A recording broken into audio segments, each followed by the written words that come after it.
नमस्कार किसान साथियों, स्वागत है आप सभी का एक बार फिर से मालवा की खेती यूट्यूब चैनल पे।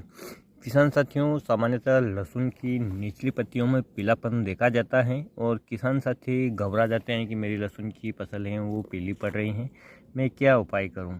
जैसा कि पिछले वीडियो में भी मैंने आपको बताया है कि लहसुन की फसल में जो पीलापन आता है वो विभिन्न प्रकार से आता है, विभिन्न उसके कारण होते हैं।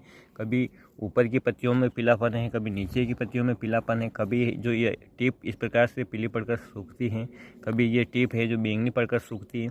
तो इसके अलग अलग रीज़न है। तो सबसे पहले आज मैं आपको बताने वाला हूँ कि लहसुन में निचले वाली पत्तियों में, जो कि नीचे की पत्तियाँ हैं, उसमें पीलापन क्यों आता है और कैसे उसकी पहचान करें और कैसे हम उसको दूर करें।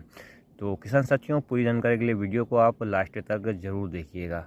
जैसा कि आप जानते हैं कि लहसुन की फसल में पीलापन आने के विभिन्न कारण हो सकते हैं, जिसमें सबसे पहले कारण की बात करें तो पोषक तत्वों की कमी की वजह से।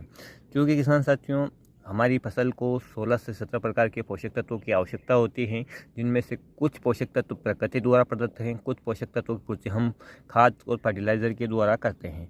जिनमें से मुख्य पोषक तत्व नाइट्रोजन, फास्फोरस, पोटास को माना जाता है। सेकेंडरी पोषक तत्व सल्फर, मैग्नीशियम और कैल्शियम है। और उसके बाद जो सूक्ष्म पोषक तत्व माइक्रो, वो है जिंक, बोरान वगैरह अलग अलग। तो यहाँ किसान साथियों, जब किसी भी फसल की नीचे की पत्तियों में पीलापन आता है तो माना जाता है कि किसान साथियों ये नाइट्रोजन की कमी है। क्योंकि लहसुन की फसल में भी नाइट्रोजन की आवश्यकता होती है और नाइट्रोजन का मुख्य स्रोत किसान साथियों आप जानते हैं यूरिया है। अब बहुत सारे किसान भाई कहते हैं कि लहसुन की फसल में नाइट्रोजन नहीं देना चाहिए या यूरिया खाद का प्रयोग नहीं करना चाहिए। लेकिन किसान साथियों, मैं आपसे कहना चाहूँगा कि चाहे आपके कोई सी भी फसल हो, उसमें जो मुख्य पोषक तत्व या सबसे ज़्यादा मात्रा में जिस पोषक तत्व की आवश्यकता होती है वो होती है नाइट्रोजन। यानी जिसे आप यूरिया के माध्यम से देते हैं, डीएपी के माध्यम से देते हैं, एनपीके के माध्यम से देते हैं। बुआई के समय किसान साथियों डीएपी का प्रयोग करते हैं जिसमें नाइट्रोजन मिल जाता है, या एनपीके का प्रयोग करते हैं जिसमें भी नाइट्रोजन मिल जाता है। एसएसपी का प्रयोग करते हैं तो उसमें नाइट्रोजन की मात्रा नहीं है। तो यदि आपने बेसल डोज में किसान साथियों पर्याप्त रूप में नाइट्रोजन की पूर्ति की है, चाहे डीएपी के माध्यम से की है या एनपीके के माध्यम से की है या बुआई के समय एसएसपी के साथ आपने यूरिया दिया है, तो ये जो लक्षण है किसान साथियों, ये सामान्यतः शुरुआती अवस्था में प्रकट नहीं होते हैं।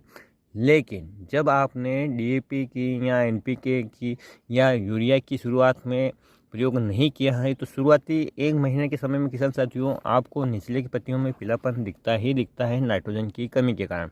यदि आपकी फसल है 1 महीने से अधिक की हो गई है, आपने उसमें नाइट्रोजन युक्त यूरिया युक्त जो फर्टिलाइज़र है, चाहे यूरिया है, डीएपी, एनपीके कोई भी प्रयोग कर लिया है, और उसके बाद किसान साथियों फिर भी यदि आपको निचली पत्तियों में पीलापन दिख रहा है, तो उसका एक रीज़न है किसान साथियों, समय के साथ जो पुरानी पत्तियां हैं वो धीरे धीरे पीली पड़ती ही हैं। चाहे किसी भी फसल की देखो आप, ऐसा नहीं है कि जो ऊपर की पत्तियां जैसी हरी पत्तियां निचली पत्तियां भी रहती हैं। इस पौधे में आप देख सकते हैं कि जो शुरुआती पत्तियां निकलती हैं वो पीली पड़कर इस प्रकार से सूख जाती हैं। तो ये कोई रोग नहीं है या कोई पोषक तत्व की कमी नहीं है। जब नई पत्तियां पौधा विकास करता है तो नई पत्तियां आती है तो पुरानी पत्तियां समय के साथ धीरे धीरे जर्जर होकर समाप्त हो ही जाती हैं। तो इसी कंडीशन में किसान साथियों आप निचली पत्तियों को देख कर के पीलापन है घबराना नहीं चाहिए और अनाप शनाप खाद भी नहीं डालना चाहिए।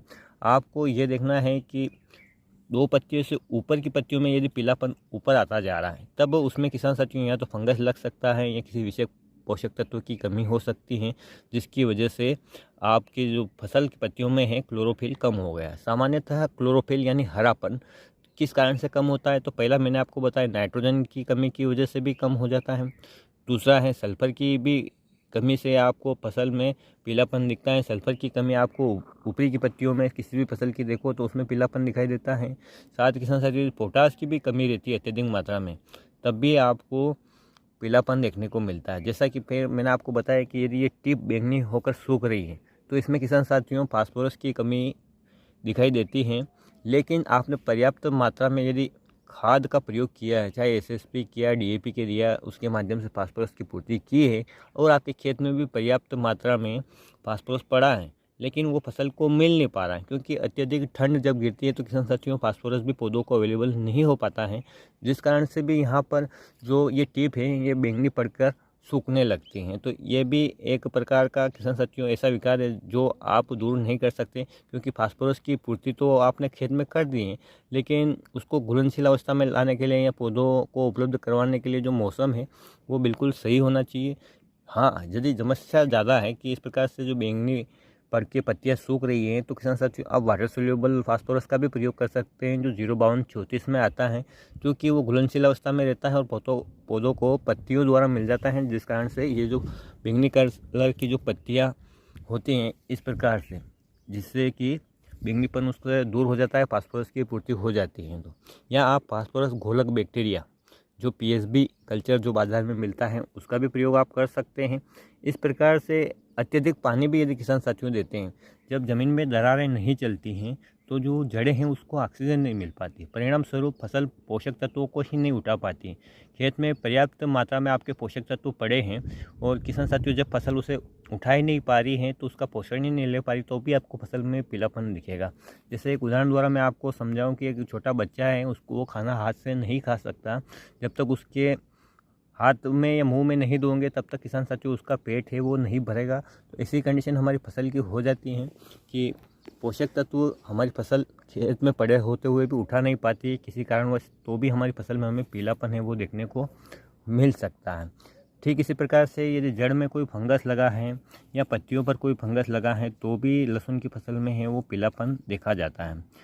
यदि आपकी फसल की जड़ में फंगस लगा है और आप पत्तियों के लिए कोई स्प्रे कर रहे हैं या आप कोई ऐसी दवाई डाल रहे हैं जो जड़ पे असर नहीं करती है, तो किसान साथियों आपको कोई रिजल्ट मिलने वाला नहीं है। आपको फंगस जनित रोग के लिए फंगीसाइड का प्रयोग करना पड़ेगा और उसी फंगीसाइड का प्रयोग करना पड़ेगा जिस फंगस की वजह से पौधे में ये समस्या आ रही है। आप अलग प्रकार का कॉम्बिनेशन डालेंगे तो किसान साथियों आपको हो सकता है कोई रिजल्ट ना मिले या कम मिले। तो या तो आप एक ब्रॉड स्पेक्ट्रम फंगीसाइड का प्रयोग करें जो कि विभिन्न प्रकार की फंगस के लिए काम करता है, या उस फंगस को पहले पहचाने कि समस्या क्या है और इसके लिए कौन सा फंगीसाइड काम करता है, उस हिसाब से यदि किसान साथियों आप स्प्रे करेंगे तो आपको कभी भी नुकसान नहीं होगा। थ्रिप्स की समस्या है तो किसान साथियों आपको थ्रिप्स के लिए दवाई भी डालनी पड़ेगी। जैसा कि मैंने आपको बताया, पोषक तत्वों की पूर्ति और पानी की कमी या अधिकता या फंगस और कीट की वजह से पीलापन आता है, तो सही कारण को यदि आप जान लेते हैं, पहचान लेते हैं और उसके बाद उसका इलाज करते हैं तो कभी भी किसान साथियों आपकी अतिरिक्त लागत है वो नहीं बढ़ती हैं। पड़ोसी ने क्या किया, उसके खेत में क्या समस्या थी, उसने क्या ट्रीटमेंट किया, उसकी फसल ठीक हो गई, वही ट्रीटमेंट आप करो तो फसल ठीक नहीं हो भी सकती है, नहीं भी हो सकती है, कि हो सकता है आपके खेत में समस्या अलग है। तो पहले अपनी फसल की समस्या को पहचानें। यूँ तो एक किसान अपनी फसल से बात कर सकता है, अपनी भाषा में बोले तो किसान साथियों, क्योंकि कई वर्षों से वो खेती करता है तो वो अच्छी तरह से समझ सकता है कि फसल में क्या समस्या है। लेकिन कभी कभी जब उसकी समझ में नहीं आता है तो कुछ जो अच्छे किसान हैं उनसे भी संपर्क करके पूछ सकता है, या अपनी समस्या जो कृषि वैज्ञानिकों के साथ साझा करके उनसे भी समस्या का समाधान पा सकता है और कम लागत में अपनी फसल को समय पे और सही कर सकता है। तो किसान साथियों, उम्मीद करता हूँ कि ये जानकारी आपके लिए लाभदायक रही होगी, और जब भी आप अपनी फसल में किसी भी प्रकार की कोई दवाई खाद का प्रयोग करेंगे तो पहले फसल की अवस्था और उसमें कमी के लक्षणों को पहचानेंगे और उसके बाद ही आप कोई उसमें खाद दवाई डालेंगे, ताकि आपकी फसल कम लागत में भी अच्छी हो जाए और समय पे अच्छी हो जाए। फिर मिलते हैं एक नए वीडियो में एक नई जानकारी के साथ। तब तक किसान साथियों ख्याल रखिएगा आप अपना, अपने परिवार का, अपने पशुधन का और अपनी फसलों का। वीडियो देखने के लिए आपका बहुत बहुत धन्यवाद। जय हिंद, जय जवान, जय किसान।